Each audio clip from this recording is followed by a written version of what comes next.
Qué bueno que no estábamos grabando todavía. Ah. Exacto. Pero, no, lo siento, lo siento. Nada te preocupes. Nos falta gente. Yo creo que ahorita van a ir asignándoles la sala. Oigan, pues yo creo que vale la pena que arranquemos con en donde nos quedamos ayer, ¿no? ¿Qué pasó? ¿Qué pensaron sobre cómo transferir el proceso, que fue la parte en la que cerramos, ¿no? ¿Qué dialogaron con ustedes mismos, ustedes mismas? ¿O qué dudas? También eso también puede ser muy importante, ¿no? ¿Qué dudas o qué cosas a la hora como de generar esta reflexión, qué dudas emergieron? También eso es valioso. ¿Quién quiere opinar? Ahora sí nadie, ¿no? Como con las tareas.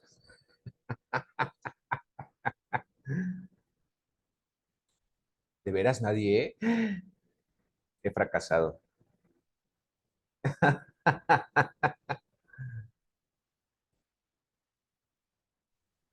A ver, Carlos. Eso, siempre hay un valiente. Ahí está Santiago también. Muy bien. Buenas tardes, doctor, Hola, Carlos. y a los compañeros. Buenas tardes. Bueno, de la plática de ayer, pues bueno, yo creo que tenía un poco, ahora sí que en duda, ¿no? Esta parte del sentido de la vida, no, yo lo asimilaba como esta parte de la razón de vivir, ¿no? Y al final, pues a veces sí, este, pues como dice la lectura también, de que pues al final, si bien es cierto que todos vivimos, pero pues al final no todos tienen ese sentido de vida o no lo han construido o no lo han Ujú. pensado, ¿no? Y en este caso, pues estaba yo reflexionando y considero de que, bueno, tal vez cuando ya se tiene una experiencia difícil, por llamarlo de alguna forma, pues ya es cuando ya empiezas a reflexionar en este caso, o incluso cuando se llega a ir con una asistencia, no sé, ya sea psicológica, psiquiátrica o de alguna otra forma, ¿no? O Ujú. sea, también viendo videos o leyendo un poco más sobre este tema, porque muchas veces nos interesa más temas tal vez de lo que nos dejan de tarea, tal vez temas que tienen que ver con nuestros estudios, ¿no? Y tal vez no profundizamos mucho sobre este tema que también tiene que ver sobre nuestra salud mental, ¿no? Al final de cuentas, entonces, pues es lo que yo estuve reflexionando y de igual forma de que pues al final considero de que las aspiraciones de cada uno de nosotros pues son legítimas, pero lo más importante que yo he reflexionado es de que al final de cuentas pues uno como persona pues tiene que ponerse en el centro de todo y que lo demás gire al entorno, ¿no? Es decir, yo como persona pues soy lo más importante en este mundo y ya lo que ocurra pues sería lo que esté a mi alrededor, ¿no? Entonces, la reflexión que he realizado. Ok.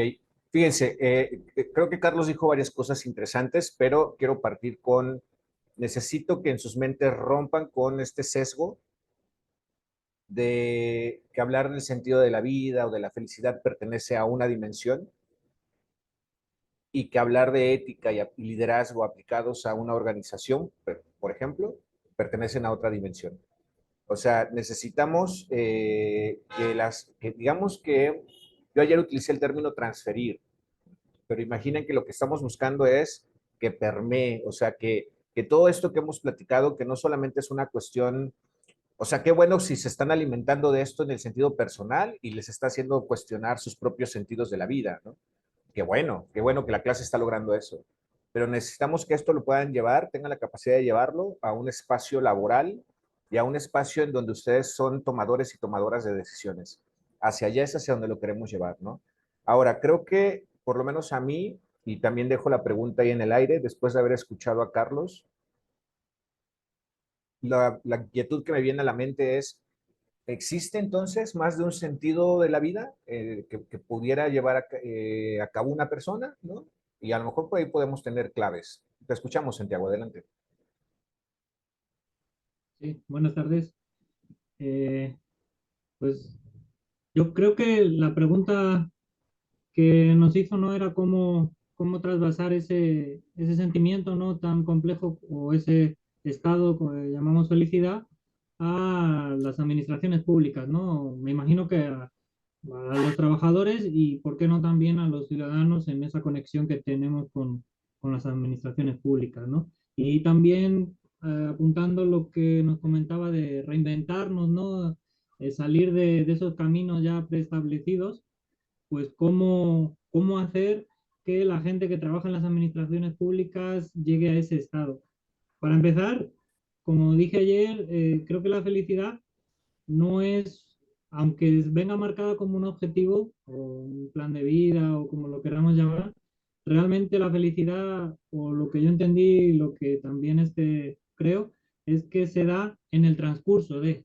O sea, no eres feliz cuando llegas al estado que dice Maslow, ni a ese nirvana, ni la fe, ni nada. Es en ese trayecto, sin darte cuenta, cuando te marcan los objetivos en el trabajo y tú como individuo, llegas a lo que quieres, ese periodo, si todo se da bien, pues eres feliz sin darte cuenta. De ahí lo de la ignorancia, ¿no? Entonces, en las administraciones públicas creo que está ese enfoque tradicional, ¿no? Del que hablamos de que hay que darles dinero, ¿no? Hay que darles días libres, cuando lo que hay que revolucionar es el trabajo en sí. Yo creo que la mayor parte de los trabajadores públicos no se sienten contentos, ¿no? Lo vamos a ver más adelante con la tarea que nos dejó, o no son felices, para empezar, porque la labor que hacen ni siquiera están ahí porque, o sea, aunque exista lo del plan de carrera y la famosa ley y todo eso, no existe. O sea, no llegaron ahí porque quieren. O sea, quieren un trabajo y un sueldo, pero no están en algo que les gusta, no están haciendo algo que les gusta. Por lo tanto, ya, aunque les pongamos beneficios y el ISSSTE y esto y lo otro, no están contentos, con lo cual van a dar un rendimiento bajo y se van a frustrar y van a ser trabajadores que a la larga van a estar mal, ya sean de base. Yo sé que no quiero tocar ese tema, que ayer estaba un poco sensible, pero realmente todos creemos que los de base hacen peor el trabajo. Y eso tiene una razón de ser, porque no son felices, porque en ese trabajo en el que llevan 15 años no son felices. Hay estudios que dicen que a partir del tercer año, toda persona, incluido usted que ama dar clases, se cansa de su trabajo. O sea, necesita cambiar, necesita otro punto de vista, otro área en la misma oficina, cambiar de labores, de actividades. Esto quiere decir que yo creo que habría que cambiar un poco todo el tema desde que se entra a trabajar en la administración pública. Creo que está muy mal establecido porque el plan de carrera y todo eso no existe, menos a nivel estatal y municipal. O sea, se entra por palancas, vamos a ser claros, y de ahí que el plan de vida de mi compa Pinzón pues sea estudio, porque él sabe que más aquí en Guerrero trabajar en el sector público pues no tiene nada que ver con aspiraciones, ni con mejorar la vida de los demás, ni ayudar, ni nada. Aquí es por amigos, que fuiste a la guardería con él, que tu papá lo conoce y todo ese rollo. Empezando por cómo entras a trabajar, como los maestros, porque el sistema educativo, o uno de los grandes problemas, no el único, ¿no? Por la frustración que tienen los trabajadores. Y en la administración pública es igual, llamémoslo OPD, sistema judicial o lo que sea. Y el tiempo que están allí haciendo lo mismo, eso hace que sus sentimientos hacia el trabajo sean pues lo peor, es como una tortura. Así les suban el sueldo, así les den más vacaciones, casi prefieren hacer un paro por salir de la oficina ya y darse una vuelta porque está la gente harta. Y eso, ¿cómo se cambiaría o cómo creo yo que haría a la gente más feliz? Pues cambiando desde el punto de vista para qué es el trabajo, o sea, para qué estás ahí, o sea, qué estás haciendo en la Secretaría de Planeación o en la Secretaría de si realmente es un trabajo de oficina en el que a lo mejor es necesario, no es necesario. Ahorita me gustaría aportar cuando hablemos del OPD de transparencia, ¿no? Del estado de Sinaloa, pero es algo así, ¿no? O sea, realmente la mayor parte de los trabajadores del sector público ni siquiera tienen un sentimiento de pertenencia o un afán de superación, una meta, ni un objetivo, ni nada de nada. Con lo cual eso va a repercutir en que pues sean infelices. La mayor parte de los burócratas y demás son felices, o sea, son infelices, perdón, son pues llevan una vida triste y lo que quieren es jubilarse, están deseando jubilarse o hacer una marcha, una de dos. Con lo cual yo creo que habría que cambiar el sentido de la gente que trabaja y para qué trabaja. Desde el punto de vista como Estado, en nuestra maestría lo hemos visto mucho, la funcionalidad, ¿no? El tema de la eficiencia, todo este rollo, pues va enfocado también a las personas, no solo a los números y a los presupuestos, sino también el tener personas que quieran estar, que les guste, que tengan una motivación a largo plazo de estar en el lugar donde están, más allá de un salario. Y sería todo. Muchas gracias, Santiago. Pregunta, ¿sí están viendo el whiteboard? ¿Sí? Ok, perfecto. ¿Qué opinan de todo esto que dice Santiago? Hay cosas interesantes, ¿no? En esta mezcla de lo que dice Carlos y lo que dice Santiago. ¿Qué opinan?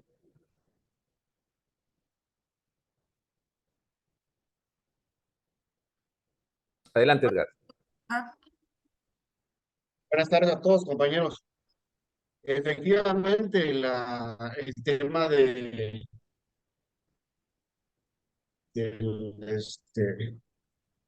de la satisfacción laboral es un tema que siento que es un tema que repercute en la eficacia y la eficiencia en las empresas privadas. Definitivamente, creo que hablamos de Guerrero. Creo que coincido con lo que comenta aquí el compañero Santiago.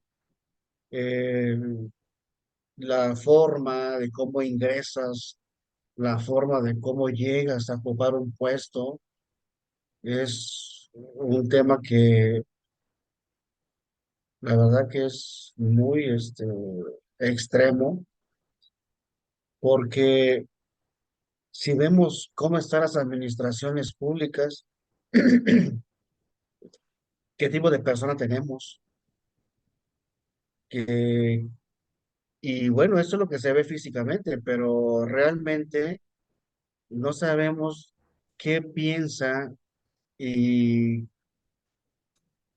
el funcionario público, porque en la clase anterior que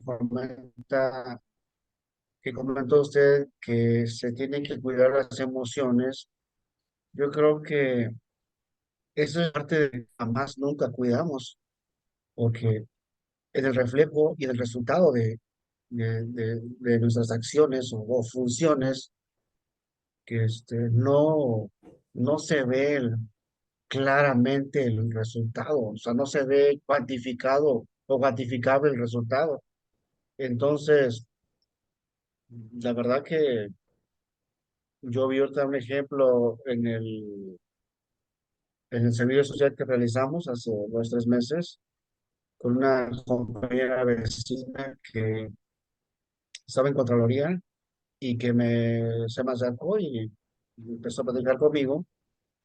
Me dice que tiene 13 años trabajando en Contraloría. Ella es licenciada en turismo y que en una oportunidad que ella vino a Chilpancingo, ella estudió en Acapulco, un cuñado le comentó de un espacio. Ella estaba ya en 10.º semestre y ella la convencieron, que dice ella, me convencieron de que yo tomara un empleo porque era de base. Yo sin saber nada, porque mi área es turismo. Le digo, y aceptaste? Pues sí, yo creo que vi la oportunidad laboral, pero le digo, pero ya aprendiste, ya sabes qué hacer aquí. No, sigo igual, porque no me gusta estar aquí, pero ¿cómo aceptaste? Acepté por el dinero, porque se dio la oportunidad y jamás se me iba a dar un espacio y mucho menos con base. Entonces, solo se da cuenta que las áreas de Contraloría, pues hay espacios donde la satisfacción laboral no es la mejor, este, y mucho menos se dan los resultados necesarios para poder decir que puedes cumplir con eso. Pues, ¿cuánto, doctor? Muchas gracias, Edgar. Muchas gracias. Adelante, Diana, te escuchamos.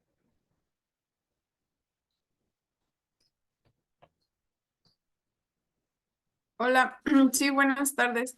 Hola. Bueno, lo que pasa es que no escuché al principio de la clase, pero hablan de la lectura, ¿verdad? No, empezamos con la pregunta con la que cerramos ayer, acerca de Ujú. cómo hacer esto, ¿no? ¿Cuál sería el método para poder avanzar? Aunque, sinceramente, ya se está mezclando, ¿no? Ya está ahí también interpelando la lectura, creo que es algo que están haciendo, que hicieron tanto Santiago como Carlos como Edgar, así que Mm, tú exprésate, siéntete libre. sí. Bueno, primero, bueno, de la lectura, pues se enfoca mucho en la parte de la deontología, que es esta parte de la diferenciación entre lo bueno y lo malo, ¿no? Así es. Entonces, pues también es esta búsqueda entre el mayor bienestar y lo mejor como para la mayoría. Así fue como lo estuve comprendiendo.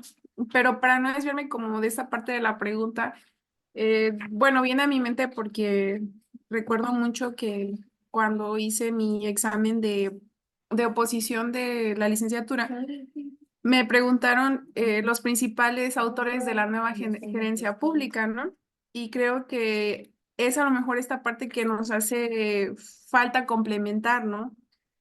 Por ejemplo, la cuestión de Fayol, de Frederick Taylor Mm. y Samuelson.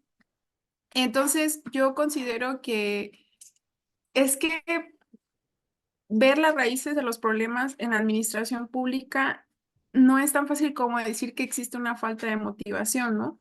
Y ayer, es cierto, ¿no? Cuando uno hace un estudio o emite una opinión, en muchas ocasiones lo hacemos como desde una perspectiva privilegiada, ¿no?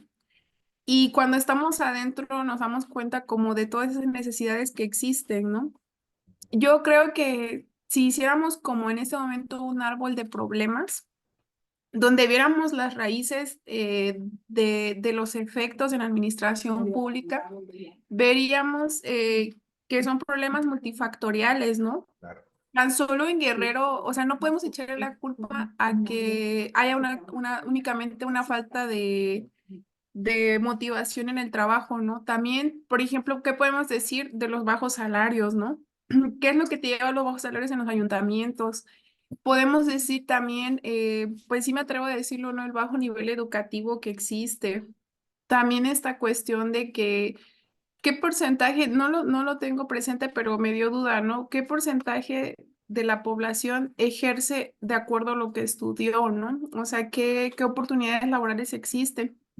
Entonces, yo considero que es un problema multifactorial y aunque exista una teoría de la nueva gerencia, la nueva administración pública, erradicarlo sí tendríamos que ver todas las causas en general que existen para poder trabajar en ese problema público, ¿no? Y de ahí se desprenden otros, ¿no? Por ejemplo, la lectura hablaba de la corrupción, ¿no? Entonces, ¿qué es lo que yo una vez analizando, ¿no? En un ayuntamiento decía, ¿qué es lo que conlleva que los tránsitos les dé por robar, ¿no? Y por qué en otros países, ¿no? Entonces, si tú revisas el salario de un tránsito en un ayuntamiento, está aproximadamente en 3.500 pesos a la quincena hasta 4.000 pesos, ¿no? Entonces, pues, como dicen, ¿no? ¿A quién le dan pan que llore, ¿no? Obvio. Obviamente se les hace fácil. Entonces, pues, esa es mi opinión. Muchas gracias, Diana. Muy, muy interesante. Te escuchamos, José Armando. Sí, buenas tardes a todos. Bueno, creo que yo me quedé también igual con la pregunta que dijo, que cómo podemos transferir esto a la administración pública. Bueno, ayer ya le comentaba que de por sí ya llevaba días sin dormir, entonces estuve como reflexionando más. Recordé que hace tiempo en un diplomado también una pregunta similar y caí ya en la aplicación mediante la última pregunta que nos dejó hacer, que es el liderazgo transformacional, y es donde debemos de enseñar y motivar a la comunidad, en este caso, y lo trasladamos ya para llevar a la administración pública, a los compañeros, a las localidades, a los ciudadanos, este, es invitarlos o motivarlos para que ellos también puedan lograr cosas como la que nosotros estemos logrando, ¿no? En este caso, que lo que estamos estudiando o lo que estamos desarrollando. En cuestión de lo que dicen mis compañeros, tanto Carlos como Santiago, yo discrepo ahí porque no todo es como se dice y pues los dichos están bien dichos, ¿no? En todos lados se cuecen habas. Entonces, yo no me considero que tenga que andar haciendo cosas en política que a lo mejor para algunos parezcan o no parezcan, para poder tener un puesto, para poder trabajar en ciertas áreas del gobierno, ¿no? He tenido la fortuna, sí lo voy a decir, de trabajar de manera privada con mi propio negocio y he tenido la fortuna de trabajar también de manera pública, que es lo que he venido haciendo. Y hasta ahorita, pues creo que me he dirigido con mi ética personal, ¿no? Efectivamente, caigo de nuevo que en todos lados se cuecen habas y hay cosas que se tienen que hacer y si no sales a tocar puertas o a visitar a alguien, pues entonces el trabajo no va a llegar a tu casa. Y pues seguramente me lo puedo pasar la vida estudiando, ¿no? Y pues si el CONACYT tiene recursos para seguirme dando becas, pues yo encantado. Pero entonces, ¿cuándo se va a aplicar ese conocimiento que estamos desarrollando? ¿De qué manera? Pues solamente practicando, yendo a las localidades, al mismo gobierno, a las mismas instituciones privadas, porque pues, el estudio nos da para trabajar tanto en lo público como en lo privado. Y de qué manera vamos a aplicar estos conocimientos, ¿no? Pues yo coincido también con Diana en ciertas cosas porque hemos trabajado juntos, hemos sido diferente a lo que vemos a lo mejor en política y es lo que se critica, ¿no? Estaba leyendo al CEN ahorita y creo que es ahí donde cae la libertad del individuo de decidir o no decidir qué hacer. Creo que es mi participación. Muchas gracias, José Armando. Te escuchamos, Luz. Sí, buenas tardes a todos. Bueno, me voy a remitir a mi fuente más confiable, dijera Gisela, el TikTok. Me salió un video bastante interesante, yo creo que todos hemos visto este tipo de videos. Bueno, me salió un video de una chica que trabaja en Google, ¿no? Y el video es como que un día conmigo trabajando en Google. Ah, Entonces ella enseña como toda esta experiencia, ¿no? Que es trabajar en esta empresa y nos enseña como que no, pues me dan comidas, tenemos chef privado y tenemos un bartender que nos sirve lo que queramos y aparte tenemos una zona en la que tenemos cajones llenos de dulces, tienen alberca, tienen muchísimas cosas, ¿no? Entonces ahí ella hace este comentario de que esta empresa tiene como que aparte de noción, es de que se sabe, porque hay estudios de hecho, de que entre más como felices o más cómodos estén los trabajadores son más productivos, ¿no? De hecho se remite a un estudio que salió en la revista de Harvard, creo que se llama, Harvard Business, creo que se llama. Y entonces ella dice que, bueno, en el estudio menciona que la productividad de los trabajadores que están en entornos donde se sienten más cómodos y más, entre comillas, felices, aumenta el 88%, ¿no? Entonces, por eso en esta empresa específicamente se aplica este pensamiento y esta manera de trabajar, ¿no?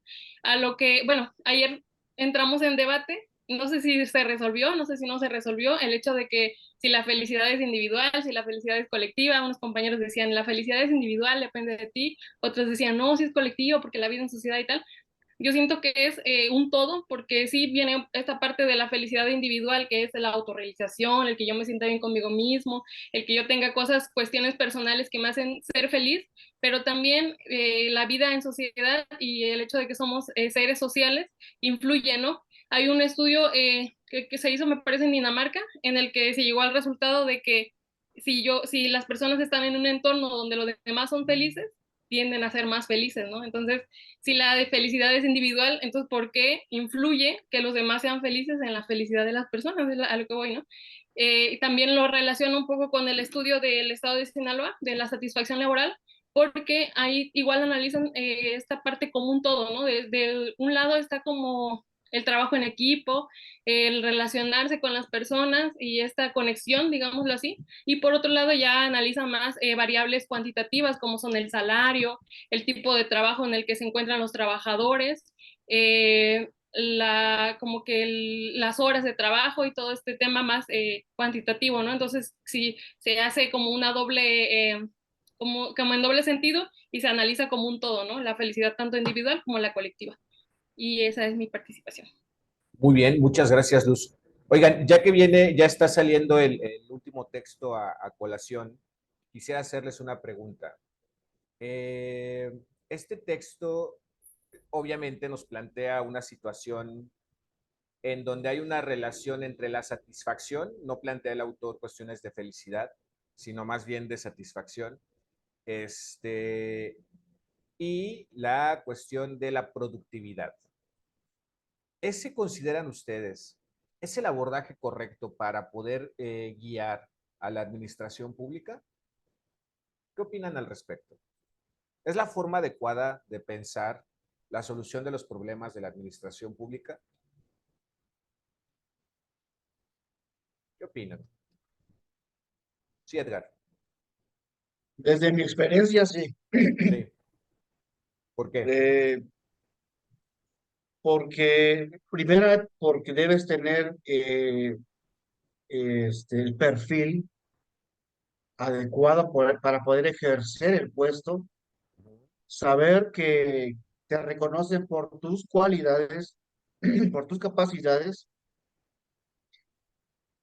además que uno se siente identificado y libre de poder ejercer lo que tú sabes, sin que alguien te obligue, independientemente de cómo marca la narrativa que estabas leyendo, aunque haya leyes, aunque haya funciones, creo que lo primordial es hacer lo que tú sabes hacer y en el lugar adecuado. Y esto refleja la satisfacción de que lo estás haciendo bien. O sea, eso creo que es muy importante. ¿Es cuánto, doctor? Ok, muchas gracias. ¿Qué opinan los demás y las demás? Sí, Carlos. Sí. Bueno, ya con respecto a esta lectura de la de ontología, ¿no? Creo que dice, del Sí. servidor público, así como la otra lectura que es sobre dos factores, ¿no? Que consideran estos autores de la motivación y satisfacción.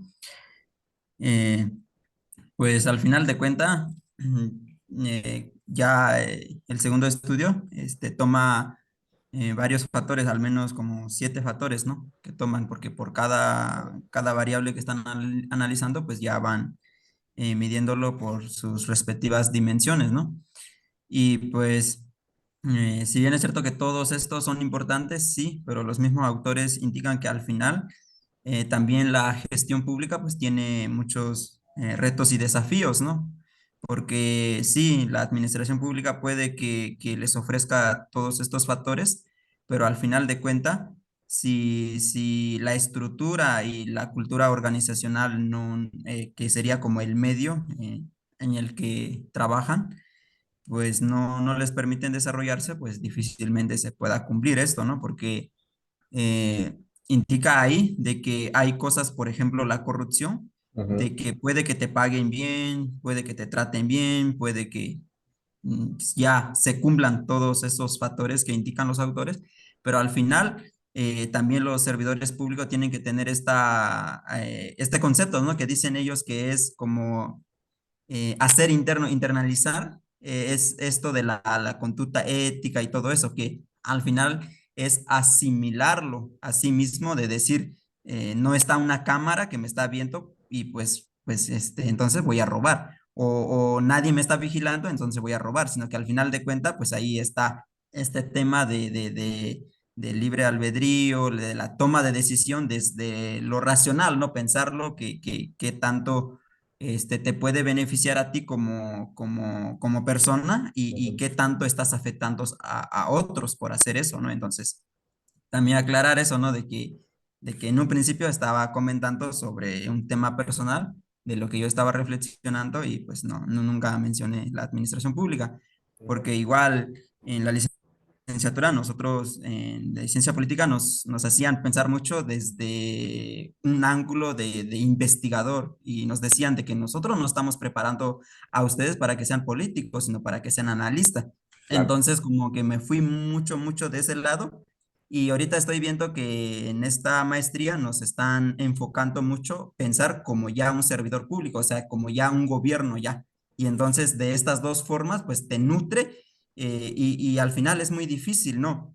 Generalizar, pienso, porque para analizar las cuestiones públicas, los servidores públicos, pues tienes que analizarlo como investigador, sí, también verte como un trabajador y las personas que han tenido esta experiencia de trabajar ya en un ayuntamiento, en el estado o cualquier otra organización pública, pues ya tienen esta experiencia y entonces lo ven desde otro enfoque, pero también se analiza desde un enfoque ciudadano, ¿no? Cómo Claro. el ciudadano ve al servidor público, cómo el servidor público ve al ciudadano, cómo un investigador ve a la administración pública, ¿no? Entonces, pues son diferentes aristas en las cuales, pues, al final tampoco podemos meter la mano al fuego por una persona de decir, ¿sabes qué? Yo he ganado este cargo por empeño, por desempeño, por honestidad y todo, pues sí, pero pues tampoco podemos generalizar que todos sean así.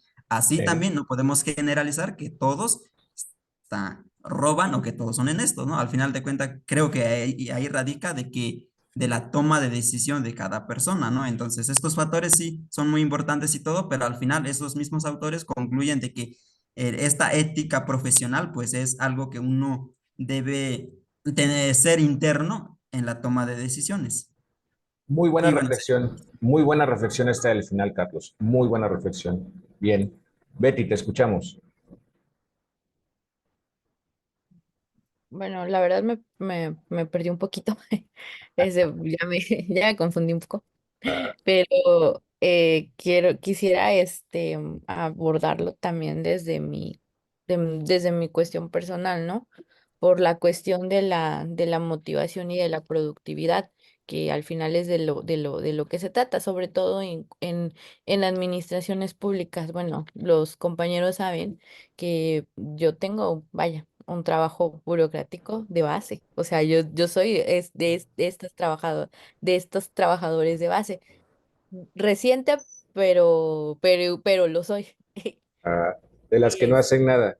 de las que no hacen nada, de las que llegan tarde, de las que se van temprano, de las que aprovechan los paros, de las Ah, que aprovechan todos esos días de asueto. Bueno, creo que los compañeros también igual han sido testigos de realmente el trabajo que su servidora realiza, siendo trabajadora de base. Entonces, en este aspecto, también he visto la otra cara de la moneda, en el sentido de que he visto materializado como tal a los trabajadores de base que ya llevan más de 20 años haciendo la misma actividad dentro del servicio público, que efectivamente como caen en esta cuestión rutinaria e incluso ya de cierta manera de cuestión de, hasta ellos así lo manifiestan, que ya no quieren estar ahí, pero necesitan estar ahí, porque al final de cuentas el trabajo, pues es eso, un trabajo, te genera un ingreso, te genera o sea, te genera el poder aspirar a tener una calidad de vida claro. con pocas, menos, más, etcétera, facilidades o cuestiones. Yo lo digo en el sentido, y así lo voy a decir abiertamente, que por ejemplo, en mi caso, cómo obtuve o cómo llegué a este punto, a este puesto, así como lo mencionan mis compañeros, igual no fue por mérito propio, fue por una cuestión también de que necesitaba trabajar, necesitaba un trabajo, se presenta la oportunidad y la tomé, porque creo que también qué persona, yo me plantearía lo siguiente, ¿qué persona rechazaría un trabajo que te da un sustento o un sueldo fijo que te da esa estabilidad y que va a cubrir determinadas necesidades para tu vida? No te preguntan si te gusta, si no te gusta, si estás feliz o no estás feliz con esta actividad. Ahora, de hecho, también es una cuestión va enfocada a la lectura de la deontología, cuando ya empiezas a implementar o a establecer o a fijar un rumbo de si es bueno o es malo. El hecho de que se te brinde, por ejemplo, o que se te presente esta oportunidad. Ahí sí ya depende de la forma de ver de la persona o de dónde está situada quizá esta persona para que determine la forma en la que lleva a cabo su trabajo. Ahora, otra cuestión es, por ejemplo, las adversidades que las personas pasan, porque es como lo que mencioné ayer. En mi caso, por ejemplo, yo soy Betty estudiante, Betty trabajadora, Betty, etcétera. O sea, hay muchas personas, o sea, no, soy más que un servidor público, es decir, es empezar a establecer como que ese punto, ese equilibrio de identificar en dónde estamos posicionados, ¿no? El servicio público es complejo. Ahora, si lo contrastamos con el ejemplo que puso la compañera Luz, estamos hablando de un lugar, de una institución, por ejemplo, privada, que ahí sí, entre mayor rendimiento y mayor productividad, como también lo mencionan en la lectura, de mejores resultados van a haber en las organizaciones. Estoy hablando de organizaciones privadas, pero es más complejo en el servicio público, porque aquí interpones el interés general sobre el interés personal o bienestar general por el bienestar personal.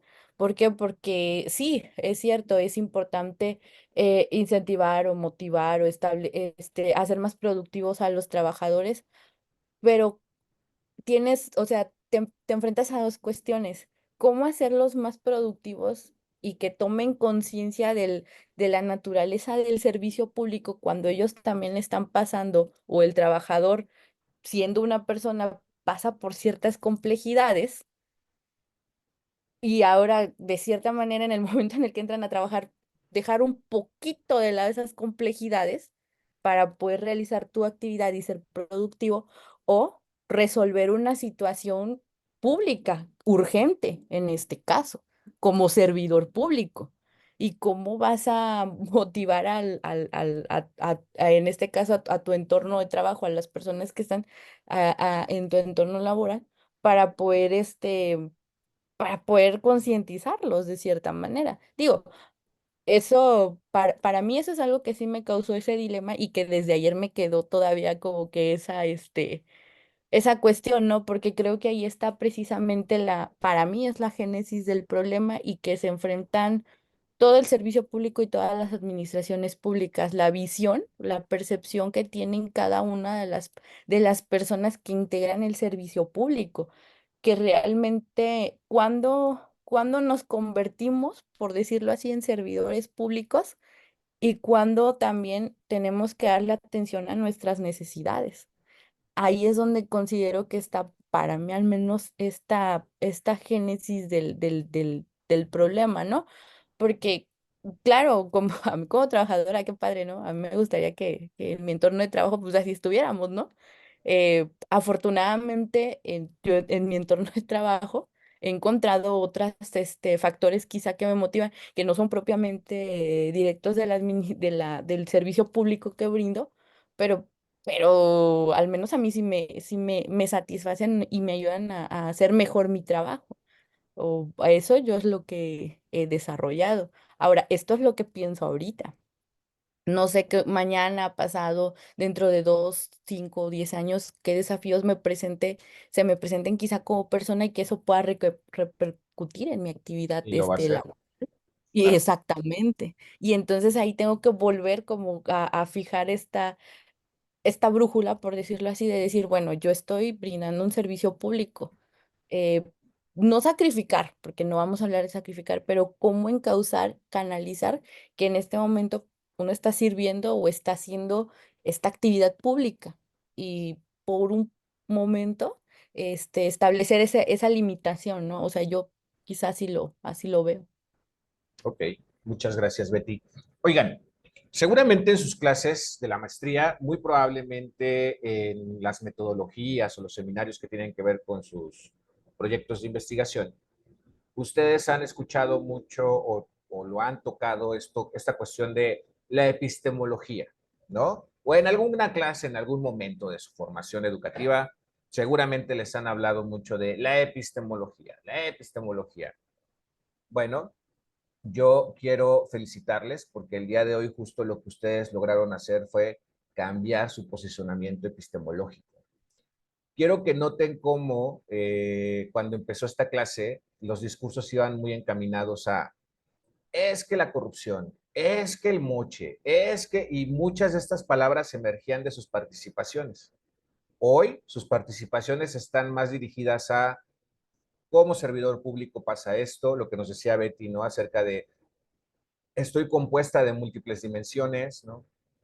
Puede ser que en un futuro me pase algo y cambie.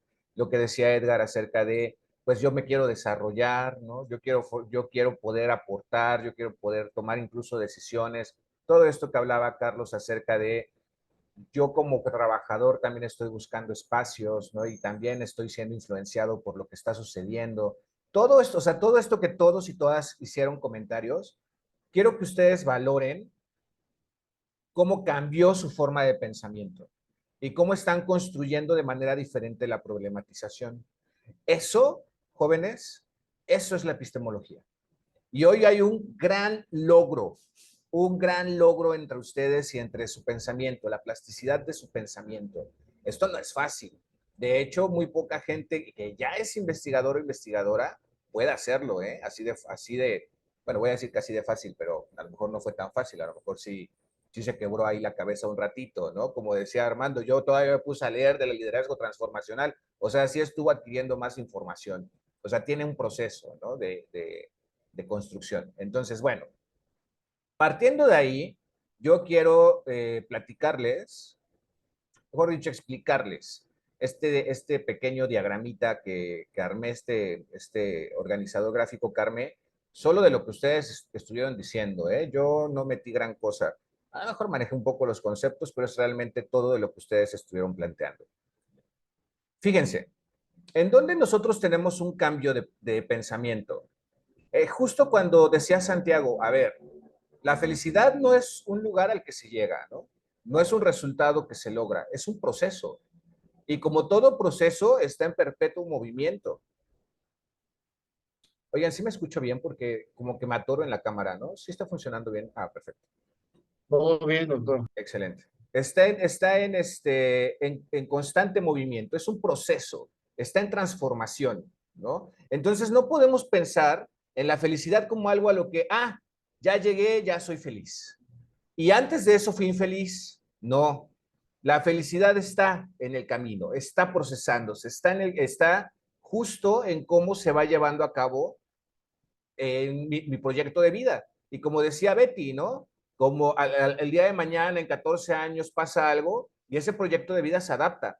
Por lo tanto, algo que nosotros, o cambia, ¿no? Por lo tanto, algo que nosotros siempre debemos tener en cuenta cuando hablamos del sentido de vida es que el elemento que le es sustancial es el cambio. Si unimos estas ideas, entonces significa que la felicidad, al entenderse como un proceso, se encuentra en constante cambio, alineado o en paralelo al sentido de la vida. ¿Ok? Y entonces, esto tiene que ver también con el contexto en el que me encuentro. ¿Por qué? Porque evidentemente eso va a definir mucho de lo que soy, de lo que deseo, de lo que anhelo, de lo que aspiro, de lo que planeo, de lo que proyecto. Va a ser determinante. Pero aquí yo quisiera hacer otra ruptura de pensamiento. No solamente va a definirme como sujeto dentro que tiene una socioformación, vamos, ¿no? Sino que también va a definirme desde cuáles son las oportunidades que ese mismo contexto me da. ¿A qué voy? Por ejemplo, no es lo mismo a que yo sea una niña que vive en una comunidad indígena en donde estudiar, pues incluso ni siquiera es valorado, ¿no? En donde la mujer, pues más que aprender a leer y a escribir, tiene que aprender a hacer comida y a llevar una casa. Que claro, esto no es propio de las comunidades indígenas, ¿no? También se da en los espacios urbanizados, pero digamos que por poner ese contraste, no es lo mismo que sea esa niña en esa comunidad a que sea una niña en un espacio urbano en donde a lo mejor también a papá y a mamá lo que quieren es que me case, porque pues, ¿para qué me voy a preocupar por estudiar la licenciatura, no? Porque tengas la prepa, te cases y tengas hijos y te dediques a tu casa. Más o menos es la misma circunstancia, pero los contextos le dan oportunidades diferentes a estas dos niñas. ¿Por qué? Porque la primera niña probablemente ni siquiera ha salido nunca de su comunidad. No sabe siquiera que hay más posibilidades. Su contexto define esas oportunidades. Mientras que la segunda niña, aunque pueda estar sujeta a un pensamiento misógino, machista y demás, probablemente por el contexto en el que se encuentra, tiene acceso a algunas películas o tiene contacto con amigas que tienen un pensamiento diferente, o tal vez en la prepa hay una ruptura cultural que le permita ver la cosa de diferente forma. Y entonces la segunda niña, a pesar de que viven más o menos el mismo caso, tiene mayores oportunidades que la primera niña. ¿Qué significa esto? Que el contexto no solamente me define como sujeto, sino que también me define en el terreno de las oportunidades. Las oportunidades de las que puedo hacer uso para, lo que decían, desarrollarme, motivarme, sentirme satisfecho, encontrar oportunidades de mejorar mi calidad de vida, todo este tipo de cuestiones que fueron saliendo en los discursos. Y guarden ahí esa palabra, las oportunidades, ¿no? ¿Por qué? Porque al final, como sujeto en constante transformación, que es lo que decíamos, ¿no? En búsqueda de la felicidad como un proyecto de vida, estas oportunidades van a permitir que mi capacidad de ser humano, o mis capacidades como ser humano, mejor dicho, se desarrollen o no. ¿Ok? Entonces, aquí lo que viene es la pregunta, bueno, digamos que la problematización es, ¿por qué trabajar en la administración pública? Y aquí vienen todos estos discursos, ¿no? Por ejemplo, el último artículo que ustedes leyeron, en donde aparentemente es la productividad lo que le preocupa a la administración pública. Por eso les decía, ¿esa es la forma correcta de abordar la administración pública? Porque al final de cuentas, pareciera que si yo tengo mejores resultados, significa que estoy mejorando la administración o la gestión, ¿no? Como le dicen ahora los nuevos gerentes. Pero habría que cuestionarlo, ¿no? Habría que cuestionarlo porque, primero, corro el riesgo de caer en este vicio de hacerlo todo al estilo checklist, ¿no? O sea, es como, bueno, sí, obtuve 100, como nos decía ayer Diana, ¿no? Obtuve 100 en transparencia, palomeado. Oye, llegó a la población, logró alguna mejora en la vida de la comunidad, fueron más honestos sus trabajadores. Bueno, pues quién sabe, lo que sí sé es que cumplí con todo lo que la ley de transparencia me pide. O sea, sí fuiste una administración productiva, pero no fuiste una administración, o habría que cuestionar qué tanto fuiste como administración agente de cambio, ¿no? Entonces, ese enfoque es el que de alguna forma ha provocado que también prefiera negociar con los sindicatos a que tengas más días libres, a que te generen mejores oportunidades dentro de tu espacio laboral. Claro, estoy hablando de la administración pública, ¿no? De la gestión pública. Las empresas privadas trabajan de formas muy distintas. Puede transferirse esto hacia allá, pero finalmente son espacios diversos, ¿no? Otra pregunta que nos daba ahí Santiago, que creo que también es interesante, es ¿para qué trabajar en la administración pública? Creo que estas dos son dos elementos problematizadores. ¿Por qué?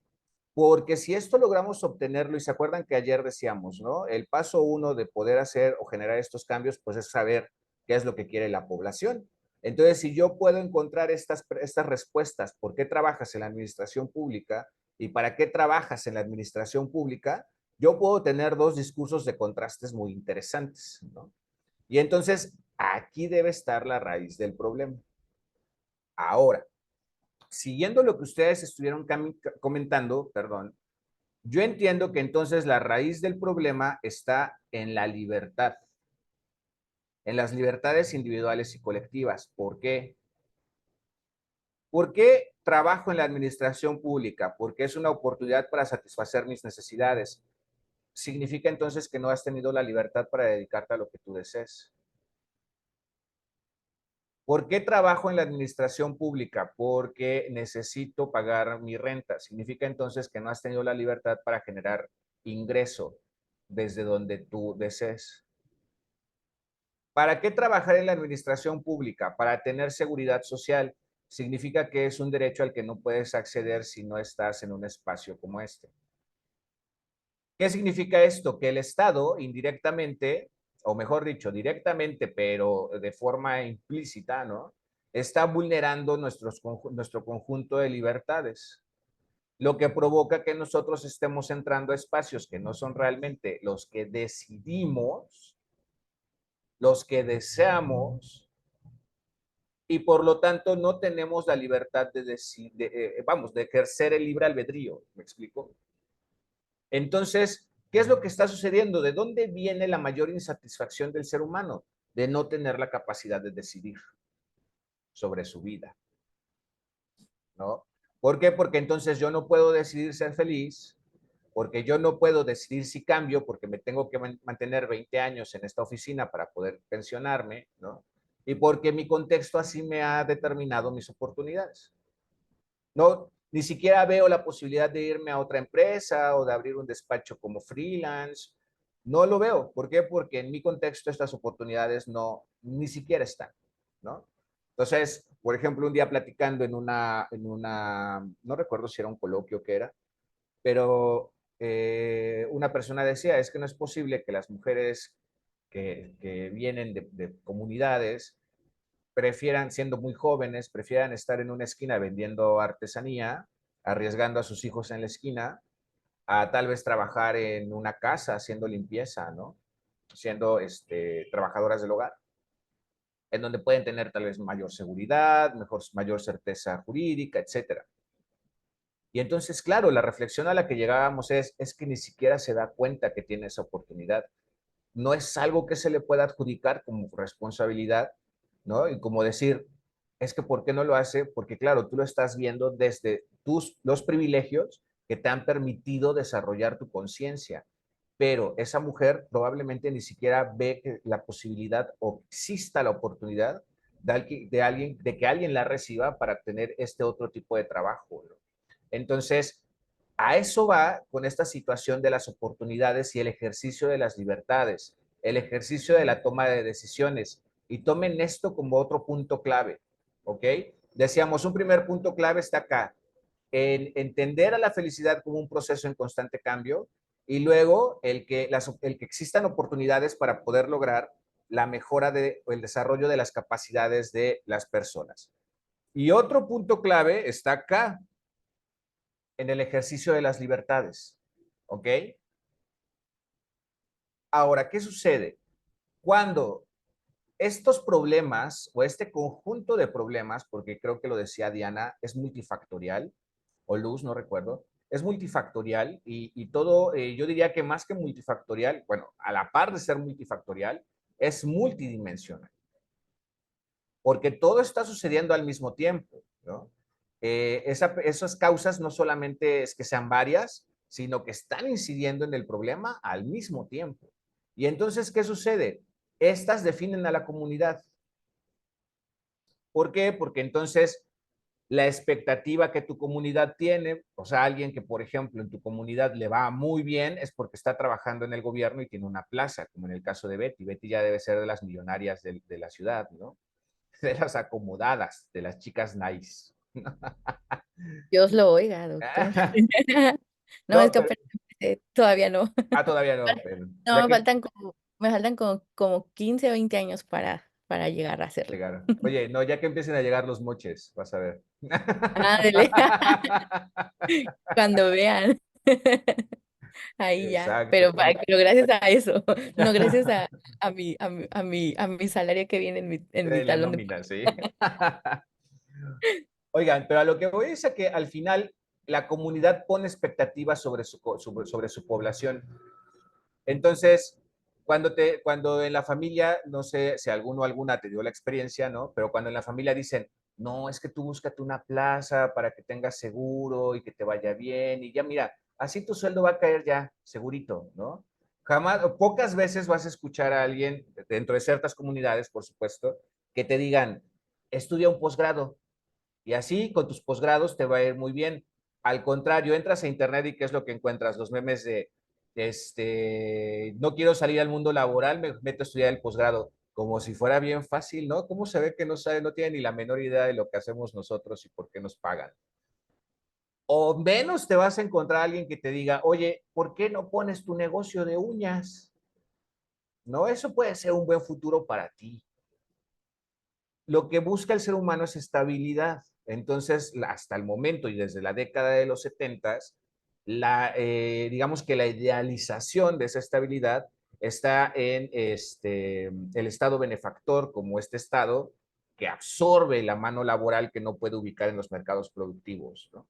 Y que entonces les otorga esa estabilidad y que, bueno, ahí hay también muchas problemáticas económicas y demás.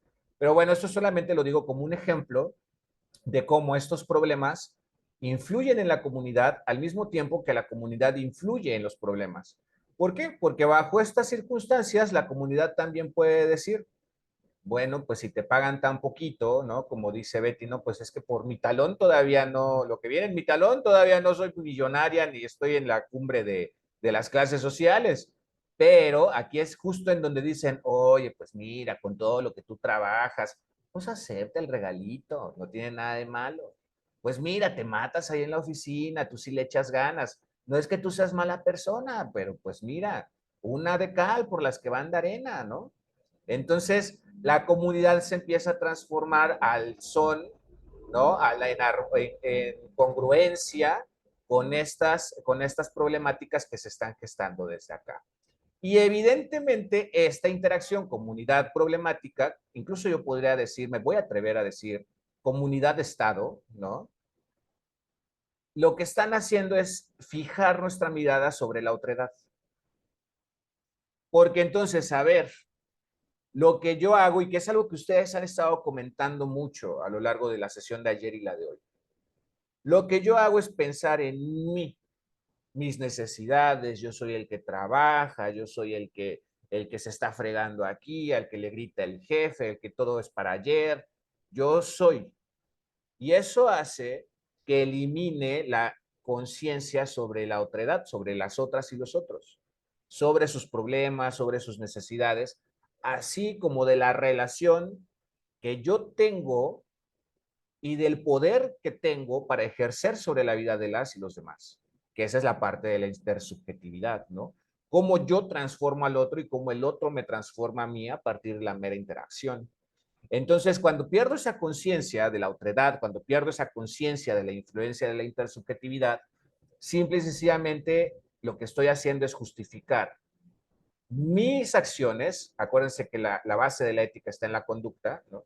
Mi conducta debido a mis vulnerabilidades, que sería el opuesto al tener oportunidades. Si yo no tengo oportunidades, lo que tengo son vulnerabilidades. Y claro, entonces estamos viendo que se está construyendo aquí un círculo vicioso, en donde si el Estado no desarrolla las libertades para que yo pueda tener libertades como ser humano, la comunidad entra en esa conciencia colectiva, influye en el individuo y entonces elimina su conciencia de la otredad y la intersubjetividad que tenemos como sociedad, ¿no? Como colectivos. Y que creo que aquí son casos que podemos ver en el día a día, ¿no? O sea, si alguno de ustedes o alguno de sus familiares ha ido alguna vez al IMSS, sales enojado o enojada. Claro, ¿por qué? Porque te están vulnerando algo que tú quieres, a tus familiares o a ti mismo, ¿no? ¿Y qué dices? Maldito Estado, ¿no? Ni siquiera tienen la medicina que hace falta y yo tengo que ver cómo pago esa medicina de 1,000 pesos o 2,000 pesos o del ISSSTE también, es muy cierto, ¿no? Y que tal vez es una medicina que me dura para una semana y de dónde voy a sacar, carambas, ¿no? Para pagar un tratamiento de 5 semanas. Son 10,000 pesos y yo gano 8. Un poco de todo esto que decía, ¿no? Y además no solo es eso, es que llegas, te trata mal la enfermera, el médico te atiende en 15 minutos, te dice que ya te vio a los ojos y te dice que tienes cáncer, ¿no? Sin haberte hecho siquiera una auscultación. O sea, es una situación que se vive en el día a día, ¿no? Hay un autor que se llama Robert, creo que es Robert Alexi. Él dice que el Estado se nos antoja muy lejano, te dan una cita para dentro de un año o la cosa de los rayos X no sirve o cosas como esas, ¿no? Él dice que el Estado se nos antoja como algo muy lejano, como una construcción muy etérea, pero que en realidad todos los días tenemos contacto con el Estado, ¿no? El semáforo, el tránsito, el sistema de salud, el pago del derecho, la cuota, todas esas son interacciones que tenemos con el Estado. Y en nuestro día a día, eso también nos está intersubjetivando, porque lo que estamos haciendo es generar, si el servicio, los servicios no se prestan de forma adecuada, ¿no? No llegó el agua, se fue la luz, etcétera, y tú sigues pagando, estás generando una construcción negativa.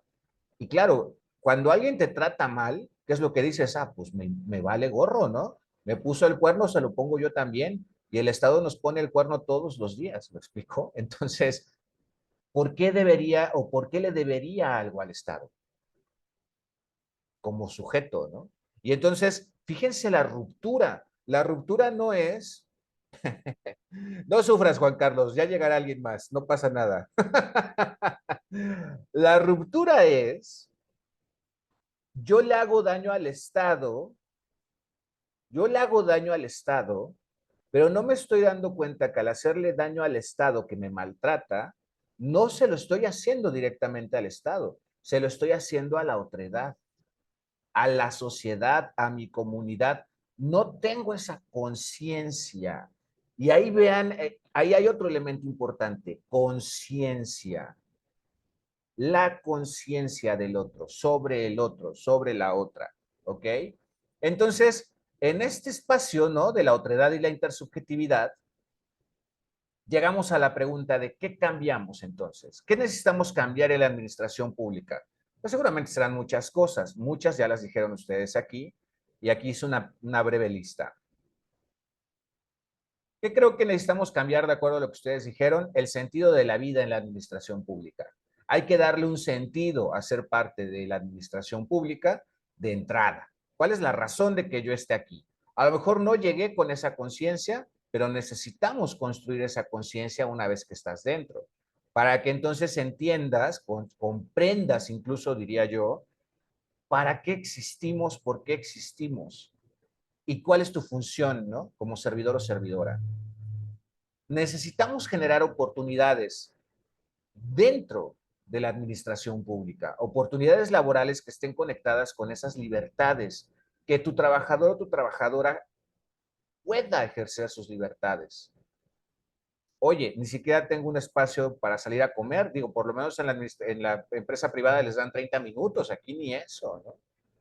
Aunque bueno, los de base, ¿verdad, Betty? Se toman los horarios de desayuno, comida y cena al mediodía todos juntos. Así es, Así a- es. Es así nuestro es. derecho sindical, dice Betty. Exactamente, mi sindicato me respalda. Ahí en mi contrato dice que tengo derecho a media hora. Eso. Y a lo mejor va más allá. A lo mejor es la cuestión de, ¿puedo crecer aquí? ¿Puedo aportar? ¿Tengo voz en esta administración? ¿O simplemente tengo que llenar los machotes diariamente que tengo que llenar y se acabó? ¿Puedo proponer que un machote se modifique por lo menos, ¿no? ¿Estoy siendo escuchado o escuchada? Hay muchas cuestiones que pueden entrar aquí en la generación de libertades y oportunidades, ¿no? Pero digamos que este es el terreno fértil para poder construir esos cambios. Motivación, decía Diana, la motivación no es todo, claro que no, pero es una parte, ¿no? Y hay que motivar también al personal, pero desde lo que veíamos en la tercera lectura, la satisfacción laboral, la satisfacción de necesidades. Hay que entenderlas como dos cosas diferentes. No por tener trabajo tus necesidades están satisfechas. Y no, porque tus necesidades están satisfechas, te sientes satisfecho con el trabajo que tienes o satisfecha. Entonces, hay que construir espacios que nos puedan poner en balance ambas. ¿Van a estar en cambio? Sí, ya lo dijimos.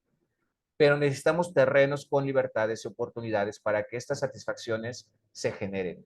Y entonces, aquí viene lo bueno. Habría que cambiar la norma, ¿no?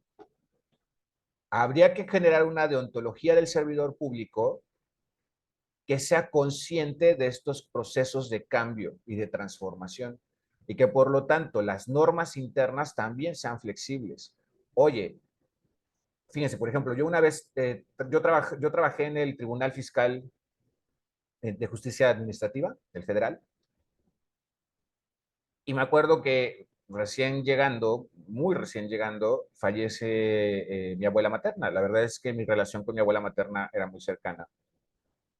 Y sucede en la madrugada, ¿no? Sucede, vamos a imaginar que sucede en la madrugada del viernes. Sí, en la madrugada del viernes. Entonces, el día viernes, la verdad, a mí se me va el tiempo. Yo entraba a las 9 de la mañana, se me va el tiempo, llegó 10 de la mañana. En el proceso, ¿no? De llevar, arreglar, etcétera, antes de irme a trabajar. La verdad, no aviso, la mente no me dio, no se me ocurrió. Bueno, he llegado al trabajo y la magistrada me ha puesto una pela. Ese día renuncié, porque es una estructura, significaba que era una estructura que evidentemente por normas, digo, además de muchas otras razones, no me iba a dar lo que yo necesitaba como ser humano, ¿no? Entonces ese día me fui de ahí, de ese lugar. Pero estamos hablando entonces de que cuando en una administración pública, y quienes han estado, aquí hay varios y varios que han expresado que trabajan o trabajaron en la administración pública, se han dado cuenta que las normas son absolutamente inflexibles. Llegas determinado tiempo tarde, descuento. Oye, ¿por qué? Fue la razón? ¿Pasó algo? ¿O ya eres residente? O sea, ¿cuál es la situación concreta? No, pues no importa, es descuento, ¿no? Oye, fíjate que mi esposa sigue en cama después del embarazo y yo quiero cuidar a mi hijo. No, bueno, es un rollo, aunque es un derecho, ¿no? Poderlo tramitar. O sea, hay muchas situaciones normativas dentro que son inflexibles y que también generan problemáticas dentro de la administración pública e insatisfacciones, ¿no? Luego, la educación. A partir de aquí, ¿cuáles son las potencialidades? Aplicados a la administración pública es, ¿se capacita el personal? ¿O les das estas capacitaciones como de échale ganas, ¿no? Para que te vaya bien. Pero esa capacitación tiene un uso, le permite tal vez subir de puesto, tener voz, participar. Esos procesos de capacitación sirven para generar un proyecto o un programa. ¿Qué utilidad tiene esa capacitación? ¿O simplemente es para que los saques de su horario laboral, se les acumule el trabajo y regresen al siguiente día con el doble de trabajo? ¿Cuál es la razón o cuáles son las razones de esas capacitaciones y cómo les sirven para que se desarrollen esas potencialidades como sujetos intersubjetivados, ¿no? Y bueno, esta es la parte tal vez más difícil. Bueno, voy a decir calidad de vida. Evidentemente tendríamos que buscar que el trabajo genere calidad o mejore la calidad de vida. Y yo creo que la parte más difícil de quien diseña o quien implementa estos cambios, ¿no? Como tomadores y tomadoras de decisiones, es generar rupturas culturales y sociales con el contexto. Porque entonces, para que tú puedas cambiar toda esta parte del esquema, necesitas generar un cambio en algún punto para que sea transformador el proceso. Y si estamos hablando en este caso y en esta clase de la administración pública y el comportamiento ético, entonces necesitamos generar rupturas culturales y sociales para que el proceso o la conducta ética empiece a permear y empiece a ser la frecuente dentro de las dinámicas de la administración. Por supuesto, esto solamente lo puede hacer un líder.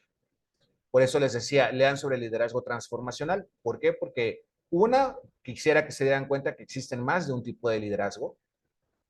Y dos, porque el liderazgo transformacional, digamos que es el que está alineado con este posicionamiento epistemológico, ¿no? ¿Alguna duda? Pregunta, comentario, queja, sugerencia, como Buzón de Liverpool.